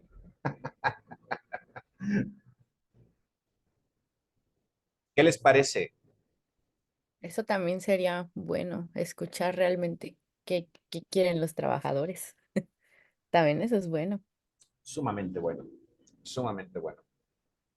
Pero no solamente escucharlo, sino hacer algo con ello, porque si no Ujú. pierden la confianza, ¿no? De expresarse Así es. contigo. Sí, Diana, Ah, te escuchamos. Perdón, Betty, perdón. De hecho, es por eso que incluso en la lectura hay una parte que se menciona que lo mejor es tomar las propuestas y adecuarlas al entorno o a la mejor manera de pensar, ¿no?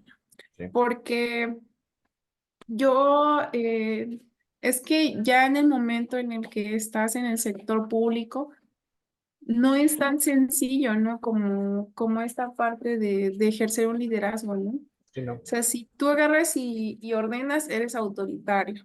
Si tú te dejas, te ven la cara de no sé qué, ¿no? Si no hablas esto, sino el otro. Entonces, es por eso que mencionan también que por eso la deontología y la ética se complementan en el sentido de la búsqueda de un buen ejercicio profesional en los servidores públicos. Entonces, yo así es como lo comprendo, que es Sí. necesario que exista como esta parte de la adaptación hacia donde estamos, ¿no? Porque de hecho no es lo mismo trabajar en un ayuntamiento que trabajar en una Secretaría de Estado. Y no es lo mismo en una Secretaría de Estado que en un organismo autónomo descentralizado. O sea, es totalmente diferente. E incluso me atrevo a decir que hasta en cuestiones materiales, para que tú ejerzas tu trabajo es muy diferente. O Sí. sea, no es lo... Yo, por ejemplo, aquí en Guerrero he visto que los mejores lugares eh, donde hay, por ejemplo, con donde mínimo tienes una computadora para laborar, pues son los organismos autónomos, ¿no? O sea, los ayuntamientos y las secretarías, de verdad que es Yes. una situación muy compleja, ¿no? Sería eso. Cierto, cierto. Creo que ese es un elemento que un buen diseñador o una buena diseñadora va a tomar en cuenta. ¿Por qué? Porque conoce el contexto, ¿no? Y eso es muy importante, es sumamente valioso. También no se trata de tomar esto como la única verdad, por eso les dije que logramos hacer un cambio de posicionamiento epistemológico, porque es tan erróneo tomar algo como esto es lo que hay que hacer para resolver las cosas, como no cambiar la forma en la que se están haciendo las cosas. ¿Sí me explico? Entonces, por eso la intención es que ustedes puedan generar plasticidad de pensamiento y que a lo mejor con la mezcla de todo lo que ya saben puedan tener posibilidades de resolución. En la administración, si llegan a ella como algunos de ustedes, o en sus procesos investigativos, o en sus vidas personales. O sea, el conocimiento no tiene una razón específica de ser. El conocimiento es para que lo ocupemos en todo lo que somos, ¿no? Bien, adelante, Gregorio, te escuchamos. Sí, bueno, buenas tardes a todos. Bueno, aquí nada más quería comentar lo siguiente, ¿no? Respecto a que si bien se habla de la parte de cómo eficientar la administración pública, pero también ahorita me entra la duda, ¿no? Y creo que en algún momento también yo ya lo había externado ahí en las clases de la maestría, en el sentido de que aparentemente no sé si sea igual en su estado, pero yo también tengo entendido que hay otros estados que no todos aspiran a como tener este trabajo dentro de la administración pública, ¿no? Y Ujú, precisamente, por ejemplo, yo hacía una crítica que en la primera tarea respecto a que quizás se le deja mucha responsabilidad y bueno, que básicamente sí la debe de tener el Estado, pero que debería a ver cómo explicarlo. Por ejemplo, para ser un maestro, ¿no? Porque digo ahí, no todas las personas deberían de ser maestros, no obvio. todo. Debería de ser algo más riguroso para poder entrar, al igual que la administración pública, ¿no? Digo, así debería de ser para que precisamente una vez entrando a todas estas situaciones, pues se pudieran generar mayores condiciones de eficientar el sector público, ¿no? Y precisamente entran todas esas dimensiones para la motivación y la satisfacción laboral, ¿no? Pero eso no quiere decir que se van a descuidar los demás, ¿no? Digo, porque todos los trabajos son importantes y son dignos, ¿no? Ya sea la persona que es, pues, que es un obrero, un comerciante o demás. Entonces, a lo que voy es que tanto es responsabilidad del Estado generar todas las condiciones precisamente para generar ese bienestar y esa felicidad en su sociedad, pero obviamente a través de su aparato, de que es la administración pública, pues se puedan orientar a generar funcionarios eficientes, ¿no? Pero obviamente, ¿qué tan factible tendríamos que hablar de que, vaya, la administración pública no debería de entrar cualquier persona, ¿no? ¿Cierto? Yo tengo dos comentarios respecto a lo que reflexionas, Gregorio. La primera creo que viene aquí, en esta parte de las libertades individuales y colectivas. Si yo no quiero ser maestro, yo debería no poder ser maestro. El problema es que en la realidad social, en el tejido social mexicano, si mi papá, mi mamá me pueden heredar la plaza de maestro, lo voy a tomar. Lo voy a tomar porque eso significa que no voy a tener que andar sufriendo por recibir o no salario, no voy a tener problemas con la seguridad social, no voy a tener problemas con que si me da alguna enfermedad crónica nadie me atienda o no, etcétera. ¿A qué voy? A que el problema es más de raíz. O sea, el problema tiene que ver con el hecho de o sea, cuando hablamos de la libertad y la toma de decisiones, acuérdate que esto bien está atravesado por las oportunidades. O sea, cuando yo decido ser algo o no serlo, significa que tengo la oportunidad de decidirlo. Pero cuando esa oportunidad no está, yo no tengo la capacidad de decidir.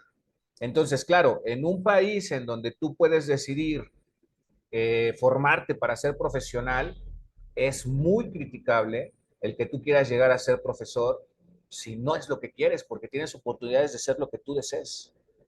Pero en un país en donde las oportunidades son limitadas y que pertenecen o se concentran en ciertos grupos, ¿no? Hegemónicos, eso ya el cuestionamiento, aunque persiste, es diferente, ¿no? Ahora, ojo, todo esto, reitero, Gregorio y al grupo, está envuelto en una forma de pensamiento específica. Esta forma de pensamiento a la que hemos llegado y con la que rompemos con conceptos como eficientar. Porque bajo esta forma de pensamiento no me interesa que la administración pública sea eficiente.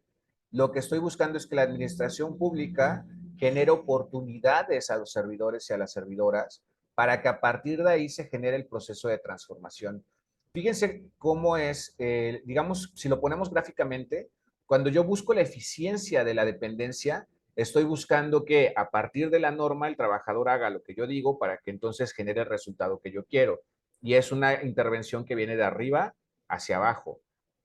Pero cuando yo estoy buscando que el trabajador tenga, digamos que el terreno para hacer o simplemente para existir adecuadamente y con calidad, dignamente, que es una palabra que salía ayer, creo que la decía Diana, estoy buscando una intervención que viene de abajo hacia arriba.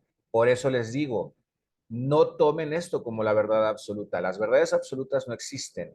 Es otra forma de ver las cosas, nada más, ¿no? Pero sí, incluso en el discurso y lingüísticamente, rompemos con ciertas nociones o ciertos conceptos. Aquí yo no busco que la administración o la gestión sea eficiente. Sería una consecuencia de, yo no busco el resultado, busco fortalecer el proceso. O sea, es una forma diferente de construir las ideas, ¿no? Te escuchamos, Juan Carlos. Y gracias, doctor. Buenas tardes. Abonando a esto que comentan, de la eficiencia de la administración pública o las oportunidades, creo que gran parte de lo complejo que se vuelve el formar parte de la administración pública y trabajar es precisamente eso, ¿no? Primero la parte jurídica, es un tema, o sea, el entramado jurídico que le da forma a una secretaría, a una institución, Claro. a veces es tan complejo, o sea, que te impide ser más práctico, más eficiente, a diferencia del sector privado, ¿no? sector privado está muy enmarcado, muy cuadrado, y se basan en objetivos, en metas que cumplen, y si no se cumplen, bueno, trabajan en ello y se toman decisiones. Ahora, abordando lo que decía Diana y un poco Goyo, de que a veces te dicen, te dicen cuando tú eres líder, no eres director, diriges alguna área, ¿no? Una secretaría, alguna dependencia, te dicen, bueno, es que él no toma decisiones, o porque es un blandengue, o es un autoritario. El tema de la administración pública es que la toma de decisiones siempre va a traer consecuencias, o sea, Siempre. siempre va a traer costos sociales, políticos, económicos. Un ejemplo de ello es, que ha sido muy sonado aquí en Guerrero, el de la toma de casetas de Ayotzinapa, ¿no? De estudiantes de Ayotzinapa. O sea, porque hay dos ópticas, desde la ética, ¿no? Lo bueno y lo malo, tomando desde ahí. ¿Qué tan bueno es desalojar? Digo, porque al final el Estado tiene ese monopolio de la violencia física legítima, ¿no? Desalojar porque hay afectaciones a terceros, esa parte colectiva, ¿no? Pero qué tanto también estás violando el derecho a la manifestación, ¿no? A la libertad de expresión de un grupo. Entonces, son dos partes que al final el tomar una decisión te va a traer un costo, ¿no? Tú como líder, como dirigente, como gobernador, como secretario, y, y estás en una disyuntiva de qué hago, ¿no? Entonces, los desalojo por la fuerza, no los desalojo, dejo que sigan bloqueando, hay una pérdida económica, o sea, hay datos, cientos de miles de pesos en pocas horas que se ponen ahí. Entonces, dices, bueno, ¿qué hago, no? Entonces, la decisión que toma un dirigente, un líder, al final se vuelve compleja, a diferencia del sector privado. En el sector privado, pues, está todo bien estructurado, de tal manera que funciona casi como un reloj suizo, ¿no? Sí. A diferencia del sector público. ¿Por qué? Porque volvemos a lo que se ha comentado, el contexto, el entorno, la parte social, la parte económica, la parte política, que al final pues siempre se tiene que prever, porque, son esos factores que al final inciden en lo que tú tomas como decisión, ¿no? Entonces, creo que eso se vuelve complejo y por ende repercute en esa parte de buscar como que esa armonía, ese tema de oportunidades laborales, pues porque la gente va como diciendo, bueno, es que la administración pública es un caos, no, es de relajo, ¿no? Entonces, muchos se decantan por la parte privada, más, más práctica, quizás más eficiente. O sea, pero yo tengo muchos amigos que se decantaron por la cuestión privada. O sea, Sí. una consultoría, trabajar en alguna empresa, en un banco, o sea, dejando de lado la parte pública. Digo, hay muchos que nos gusta esta cuestión pública, ¿no? Por muchas razones, ¿no? La vocación de servicio, el ayudar, lo que sea, pero a veces ahí se encuentra ese desencanto por todas esas cosas que se han venido aquí diciendo, de que pues no están las condiciones como para que uno pueda a veces tomar decisiones o ni siquiera al menos opinar, ¿no? Como usted decía, bueno, eh, pues yo quiero opinar para modificar un machote de un oficio. Pues no, porque así está, o sea, no, y aquí lo dicen, o sea, entonces hay un desencanto y la gente dice, bueno, eh, eh, cumplo con mi horario y se pierde esa parte de todo lo que está ahorita en la pizarra, de decir una oportunidad, una mejor aspiración, ¿no? Decir, bueno, yo estoy aquí, ahorita soy jefe de departamento, pero aspiro a ser director de área, ¿no? Y de director de área aspiro a ser director general, y de director general aspiro a ser subsecretario, y así hasta llegar a secretario, porque tengo esa vocación y sé que con lo que estoy haciendo estoy sembrando las bases para que pueda al final ver reflejado todo lo que he hecho, ¿no? Pero no será así, digo, y al final también pues, las cuestiones políticas, ¿no? Los cargos de subsecretario, de direcciones generales, pues son compromisos políticos que al final, pues digo, hacer una carrera dentro del servicio público es muy compleja, a diferencia de otras áreas como en el sector privado, que haces una carrera que empiezas desde analista en una pequeña área y terminas como director general de la empresa. O sea, creo que son las diferencias y a veces también inciden y afectan en la cuestión emocional, en la parte de cómo ves esa felicidad tú, pues a la hora de trabajar, ¿no? Llegas y dices, bueno, ya, no, cumplo y me voy y nada más estoy viendo el reloj, ¿no? Y ahorita que hacíamos las prácticas, profesionales, me tocó unas compañeras ahí de base, digo, no estoy criticando las de base, pero pues sí, en el celular y hice buena amistad con ellas y llevan 15, 20 años luego platicaba con el jefe de departamento y me decía, pues es que hay muchas compañeras de base que están esperando que se den las 3 para salirse. O sea, literal, a las 2:55 están arreglando sus cosas, a las 3 están bajando. O sea, no hay esa iniciativa de quedarse una media hora a avanzarle algo, no. O sea, no hay tal. Digo, y hay muchos factores. Inclusive la compañera me decía, no, es que ya después nos dijeron, si nos quedamos después de las 3, nos van a descontar. Y yo decía, pero ¿cómo por qué? No, es que no quieren ver ya gente a esa hora.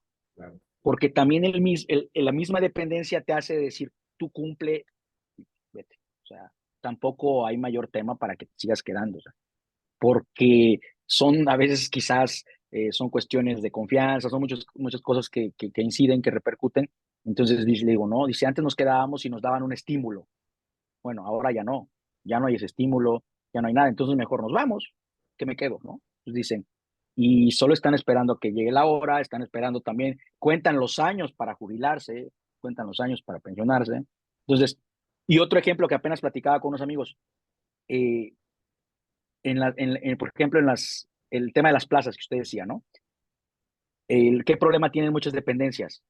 No hay presupuesto, bueno, si hay presupuesto, o no hay la voluntad, no hay la intención de jubilar a la gente. Entonces, ¿qué ocurre? Digo, y la Guagro es un tema, y lo digo aquí, digo, igual está grabado, pero no digo nombres, Todas las pero universidades tienen ese tema. en todas, pero bueno, hablo de la Guagro porque salió el tema de la Guagro. Hay maestros pues, que ya no pueden ir a dar clases, pues por cuestiones de salud, de edad, pero que siguen dando clases o que siguen estando como maestros titulares, cobrando un salario, pues porque no los pueden jubilar, Así es.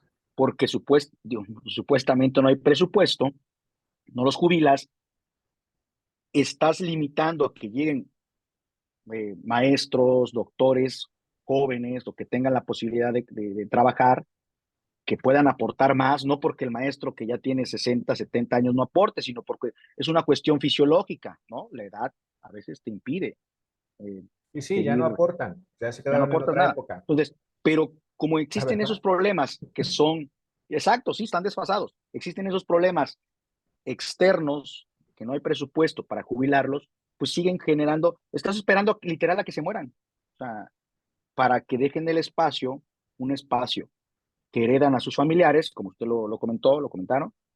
A eso aspiras, ya, o sea, o se jubila mi papá y yo me quedo con la plaza, o fallece y ya.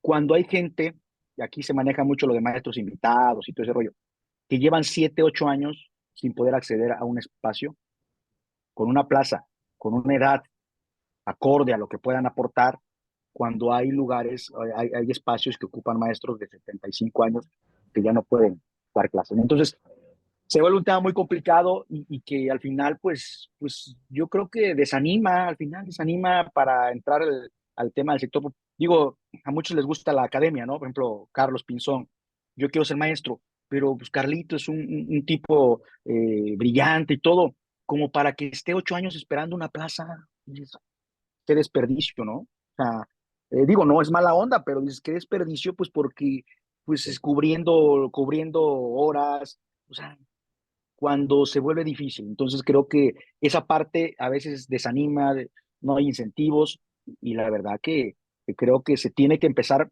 por modificar esas cuestiones, ¿no? Ese tipo de entorno, ese entramado jurídico, hacerlo más laxo, más fácil, más práctico para que las cosas puedan dar resultados, ¿no? Totalmente. Fíjate, Juan Carlos, que yo creo que nos diste un recorrido práctico por todo el círculo este gráfico que puse aquí. Y voy a retomar uno de los ejemplos que ponías. A ver, este debate que surge entre confianza y de base. Si le preguntas a los de confianza, los de base no hacen nada, nada se están viendo su celular, ya están esperando la hora de irse, desayunan a las 9, terminan a las 10, a las 10 empieza el chisme, etcétera, etcétera. No hacen nada, no hacen nada. Tienen 20 años ahí, pero están acostumbrados a no hacer nada. Si le preguntas a los de confianza, perdón, a los de base, ¿qué dicen? Estos llegaron y se van en 4 años, pero llegaron prepotentes, creen que pueden hacerlo todo, quieren hacer sus cambios, pero pues entonces que lo hagan. Nosotros aquí nadie nos va a sacar, los que se van a ir son ellos. Vean cómo hay un discursos, dos realidades, que en realidad aquí la cosa es, tienen razón los de base. Si los de confianza llegan y dicen, a ver, yo vengo nuevo, nueva, no sé hacer esto, pero ustedes lo saben hacer, vamos a apoyarnos, a guiarnos, nosotros traemos ideas frescas, ustedes saben cómo se hace, vamos a construir en conjunto. Una sinergia. Claro. Ah, ok, primera línea, ¿no? Decíamos, ser escuchados, vamos a ser escuchados. Que los tatarabuelos lucharon tirando su sangre, también es cierto, ¿no? Luego, a ver, ¿por qué me tengo que quedar para que me den un estímulo? Primero, ¿de dónde sale ese estímulo? ¿No? Segundo, ¿por qué me tengo que quedar? ¿No? O sea, a ver, si mi horario es de 8 a 9, ¿qué es lo que está haciendo el jefe o la jefa? Que el trabajo no sale de 8 a 9 y que la gente se tiene que quedar hasta las 6, 7 de la tarde. Vamos a hacer el trabajo de 8 a 9 y ¿sabes qué? Me dejas el resto de mi día libre para irme a echar novio, para sentarme a ver la casa de los famosos, para hacer que cuido a mis hijos aunque los ignoro, lo que sea que a mí se me pegue la gana hacer. Soy libre con mi tiempo de ir a comprar, de irme al súper, de irme a hacer ejercicio. No, quieres que esté aquí hasta las 7 porque tú, director, directora, perdón, estás gestionando mal la chamba y la chamba no sale. No sale en tiempo. Quien está atrasada eres tú, porque además, si tienes trabajadores, trabajadoras de base que están en el celular, son manos que estás desperdiciando. ¿Por qué? ¿Y por qué tienes trabajadores, trabajadoras de confianza que están ahí contigo hasta las 10 de la noche por sueldos relativamente mejores? Porque son relativamente, porque les están quitando toda la prestación de seguridad social. Entonces, relativamente mejores, o sea, en efectivo, pero no en cuestiones laborales, no son mejores. Están igual que los de base.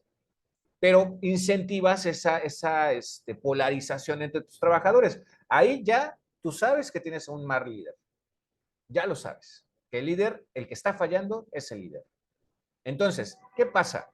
Tienes a los de base, a mí me vale gorro lo que pase aquí. Total, esta se va en cuanto no tenga resultados, esta jefa la sacan y vendrá otra con sus cambios. Yo aquí las espero chopeando mi café, ¿no?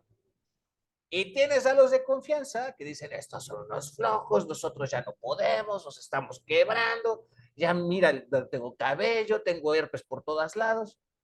¿Qué sucede? Cuando llega una comitiva ciudadana a decirte, oigan, necesitamos que nos ayuden, ¿cómo te van a responder? No te van a atender, no van a dar espacios, no van a tener esa capacidad para contener crisis. ¿Qué va a suceder? Van y te cierran las casetas. Y entonces sí, ya luego es que como que hacemos la toma de decisiones, jefe, si usted tuviera trabajadores que dieran una buena cara y que dijeran, a ver, mire, vamos a dar trámite, pase, siéntese, le escucho, 3, 4 horas, no importa, lo escucho, necesito contener la crisis.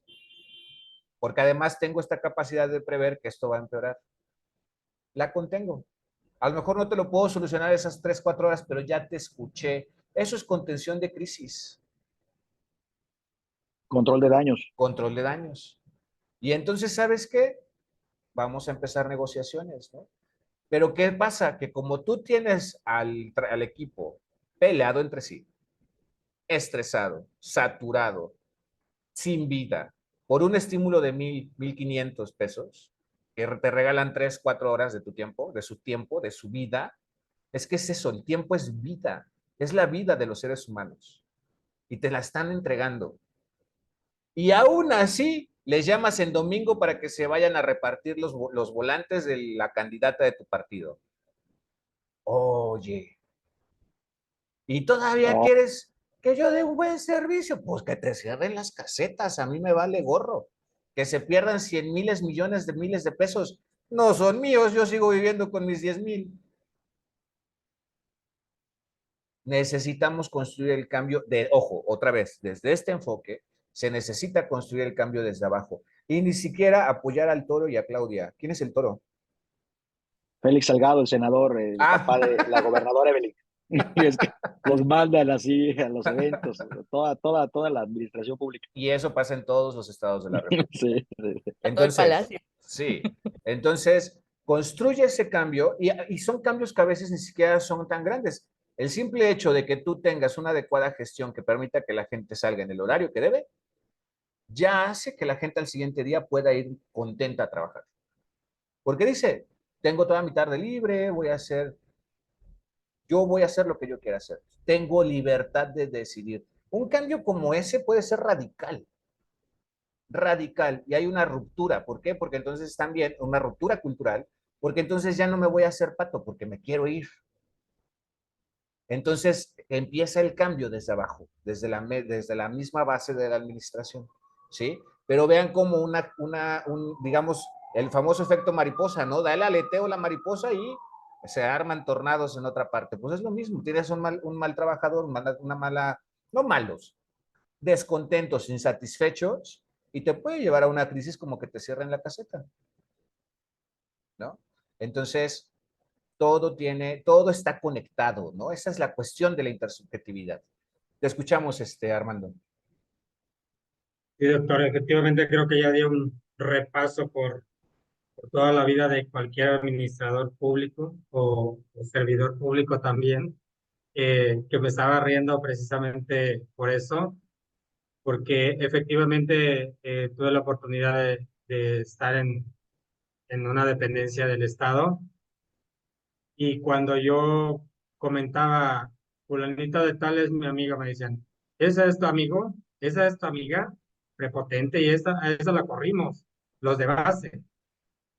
A esa lo corrimos porque llegó así, así, de este modo y pues no, aquí también nosotros somos personas, ¿no? Es la parte donde considero yo que qué tipo de liderazgo se tiene que aplicar, ¿no? Y efectivamente, bueno, en mi experiencia he aprendido que tenemos que ser más humanos, a lo mejor más que aplicar cualquier liderazgo, ¿no? Muchas veces es escucharlo. Yo tenía una compañera que lleva 45 años trabajando ahí.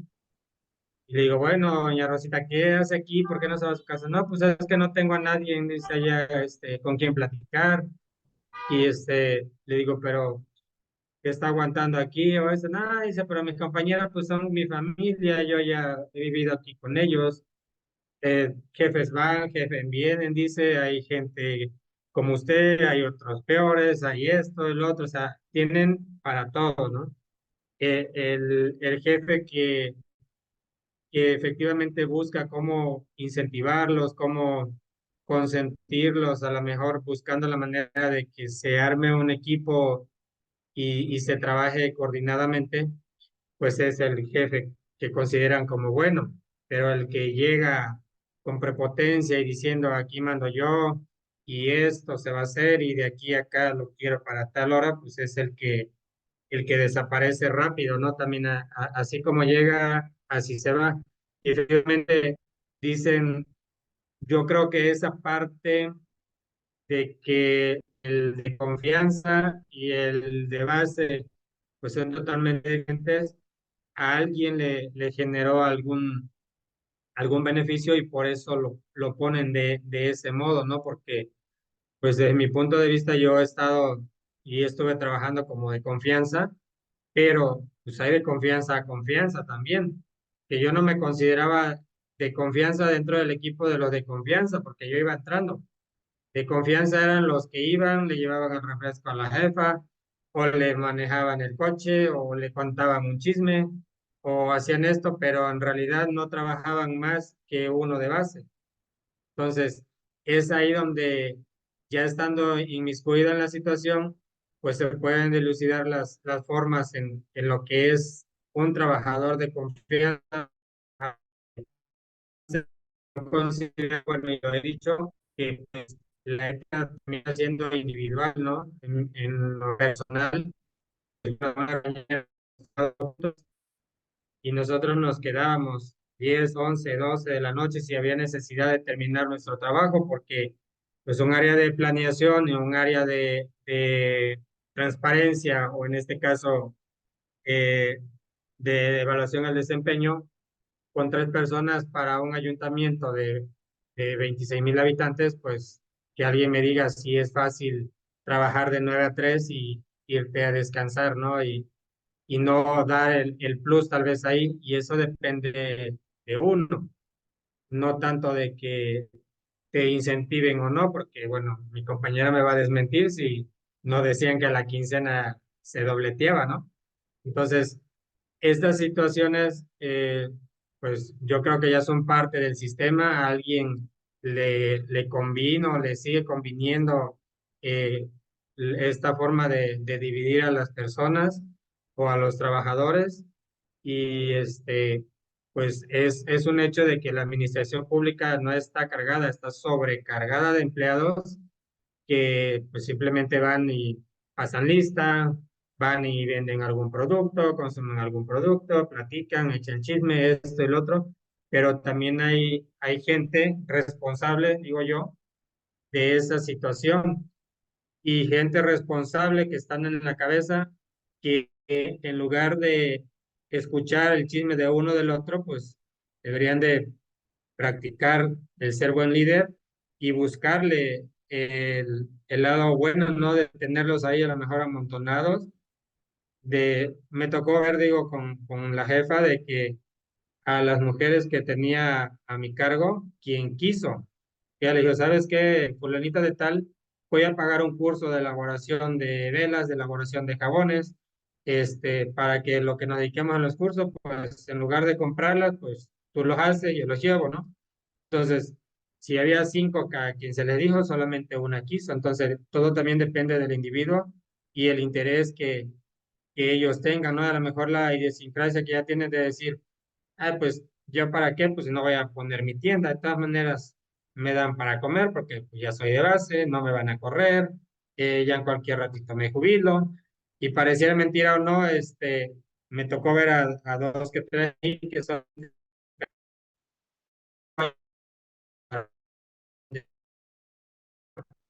alguna me decía que por los 45 no me va a decir 200,000 pesos. Y a que se vayan cuando. No, esa es una parte de lo abono de lo que estaba comentando. Sí, totalmente. Digo, ahora, respondiendo a tu pregunta, ¿a alguien le convino? Le sigue conviniendo. Y tiene que ver con esta estructura de la productividad, del eficientismo, del resultado. ¿Por qué? Si yo te traigo como personal de confianza y no eres de base, tú no tienes la seguridad de que te quedas después de mí como jefe. Te puedo sacar en el momento en el que yo quiera. ¿Qué es lo que tienes que hacer? Quedar bien conmigo. Y entonces, el miedo es la base de tu productividad. No es que tengas oportunidades o veas libertades dentro de tu trabajo, es que tienes miedo de que seas despedido o despedida. Si además te tengo peleando, te hago sentir especial, porque eres diferente a los de base. Los de base son los malos, los de confianza son los buenos. Si además a eso yo te tengo saturado y te digo, es que te estás poniendo la camiseta y eso significa que eres un buen trabajador, estímulo básico del conductismo.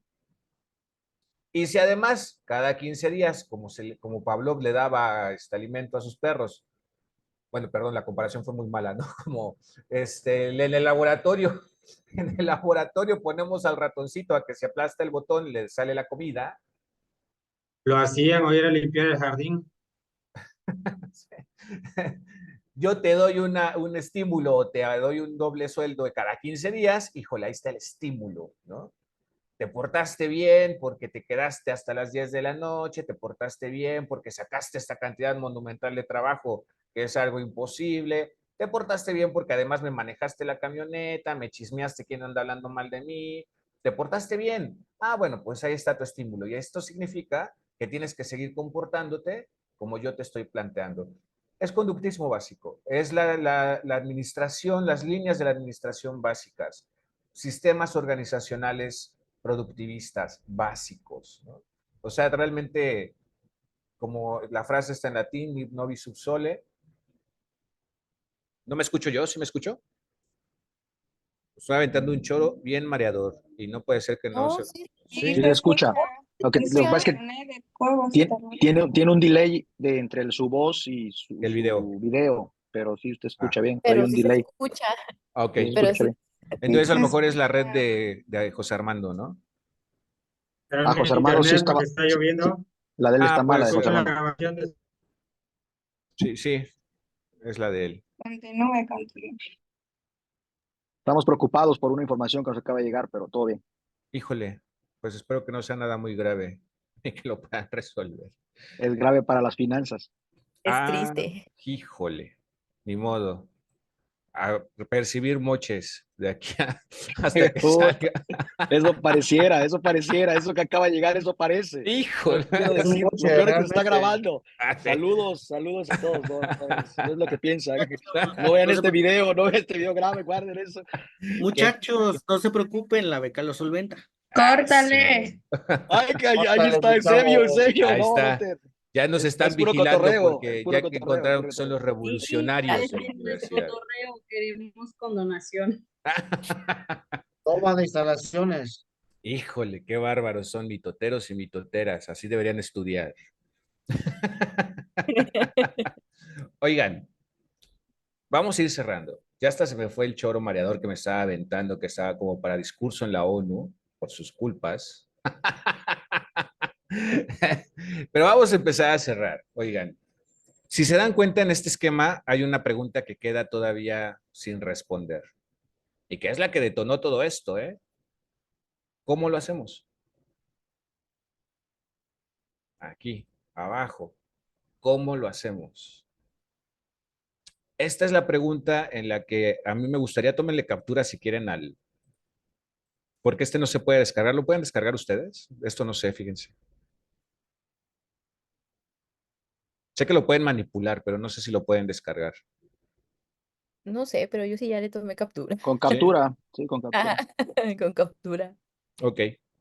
Pues miren, sí creo que se guardó. No sé si sabrá. Se puede Sí se en puede imagen. exportar. Sí, miren, Sí. aquí al ladito de la nubecita esta que está en azul, aquí en donde dice más, aquí está exportar. En PDF, PNG, ¿no? Sí lo pueden exportar. Entonces, ahí quédense con este esquemita. Y entonces, yo les pediría que lo que resta de la semana se quiebren un poco la cabeza con cómo lo hacemos. ¿Cómo lo hacemos? Porque digo, todo el discurso está muy padre, ¿no? Qué bueno, logramos tener un posicionamiento epistemológico distinto y eso en procesos cognitivos no es nada sencillo. Logramos encontrar las problematizaciones en donde todo esto se sustenta, incluso sacamos historias de vida, ¿no? Y lo pudimos ver fehacientemente, pero seguimos con esta pregunta abierta. ¿Cómo lo hacemos? Y entonces pónganse en esta posición de ustedes son líderes, ¿no? Todas y todos ustedes son líderes o van a serlo o quieren serlo o tienen la vocación y por eso están estudiando esto. Y díganme cómo lo hacemos, ¿ok? Y entonces yo les pediría que a la par de intentar masticar ese cómo lo hacemos, vayan pensando en cómo esto trasciende, se transfiere ahora a sus proyectos de investigación.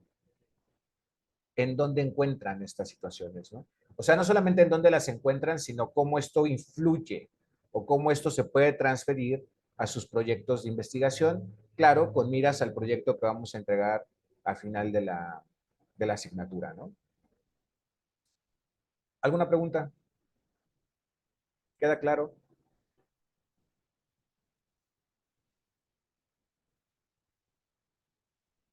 Seguro, seguras. Todo claro, todo. Todo claro, como el agua de charco. Como el agua del Chilate Guacapa. de Yutna. Bueno, pues entonces siendo así, yo creo que nos podemos despedir. La verdad es que hoy me pareció que tuvimos una sesión sumamente enriquecedora y productiva. Logramos muchas cosas. Son buenazos y buenazas. No lo puedo negar. Muy rápido lograron estos procesos y se los reconozco. Valórenlo ustedes también. Y pues nos vemos el próximo lunes. cuiden sus tiempos, gestionen sus tiempos, no dejen todo para el último momento. Acuérdense lo que alguien cerró ayer la sesión con una palabra, y como dijeron, congruencia entre el pensar y el hacer, ¿no? Y también esa es la clave de estos proyectos, congruencia. Si se dan cuenta, todo el problema nace de la incongruencia entre los ideales de la administración pública y las conductas, ¿no? Y ahí está el problema ético, la congruencia. Vamos a hablar de problema ético y dilema ético la próxima semana. Cuídense mucho, bonita noche, pórtense bien, un gusto verles como siempre. Gracias, doctor. Saludos, doctor. Bye, bye. Gracias por esto, gracias. Nos vemos pronto. El lunes, doctor. Adiós. Sigue la sesión. Ahora sí hay que hacer la reunión para armar